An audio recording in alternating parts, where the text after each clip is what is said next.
Hi, and we're back to First Kings, and in these chapters, Solomon is getting ready to build the temple. And in these concurrent books, which is First Kings and Second Chronicles, we learn about the relationship that existed between Hiram, the king of Tyre, and David, and that relationship was now being leveraged by Solomon to construct the temple. Solomon sent messages requesting cedar and cypress logs for the construction of the temple from Hiram. And not only and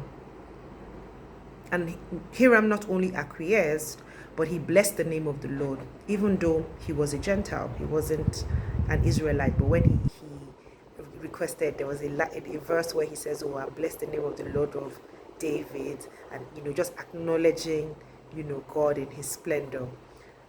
So they batter cedar for food. So Hiram gives Solomon cedar, and Solomon gives him food items. In order to build this temple, Solomon resorted to forced labor. Now, this was very different from his father David, because David during his time only demanded forced labor from conquered nations and peoples.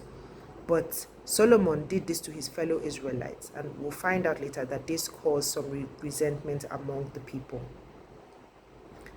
The temple was the fulfillment of God's prophecy to make a place for His presence to dwell, and evidence of His promise to make Israel a nation.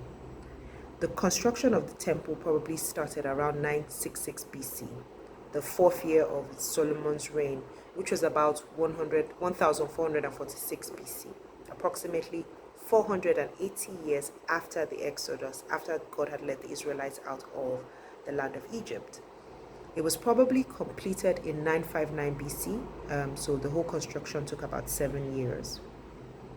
Now, when we read about the whole thing. I mean, I tried to picture it in my mind, but I couldn't. But what could probably help you is if you Googled and just looked for like a video. I found a video that showed what the temple probably looked like, because all the cubits and this and that, my mind was not quite picturing it. But for the cherubim in the Holy of Holies, I kind of pictured it, but then in the video that I saw, it didn't look the same, and I think that they may not have gotten it right. I don't know. But the cherubims were heavenly creatures that we know, from what we know, which had 4 faces and wings covered in eyes. They are the living creatures described in Revelation 4:7-11, whose specific function was to stand in the presence of the Lord and reflect His glory. The statues of the 2 cherubims were located in the inner sanctuary. That's the most holy place, the Holy of Holies, because God's presence dwelt there. Guards of holy places are usually called cherubim, because cherubim. Okay, so yeah, I'm sure you've noticed that I call them cherubim. I do that because I heard from someone who studied like the Hebrew, language and all, say that that's the actual pronunciation. So forgive me when I oscillate between calling them cherubim and cherubim. So they are usually guardians of holy places. Remember when the Lord drove Adam and Eve out of the Garden of Eden, He had one of them, protected with a flaming sword. Now, the splendor and the size of Solomon's temple was great and magnificent. It was on a greater scale, a reflection of the tabernacle constructed in the wilderness that, when during the Exodus, during the time, the post-exilic time, yeah, that's post-exile time of Moses and Joshua. But the size and the splendor of the building wasn't really what mattered to God. In chapter 6:12-13, the Lord said to Solomon concerning the temple, He says, "Concerning this temple you are building, if you walk in my statutes, execute my judgments, keep all my commandments, and walk in them, then I will perform my word with you, which I spoke to your father David. And I will dwell among the children of Israel and not forsake my people." Essentially, their covenant relationship was based upon obedience of the heart for Solomon and the people. Now, here's where I saw God. God has been deliberately writing the story of our redemption and his provision for it. The temple was built on Mount Moriah.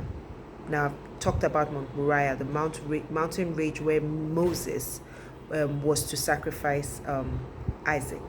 He was to offer him as a sacrifice. And there on that mountain, God provided a substitute, which was the ram.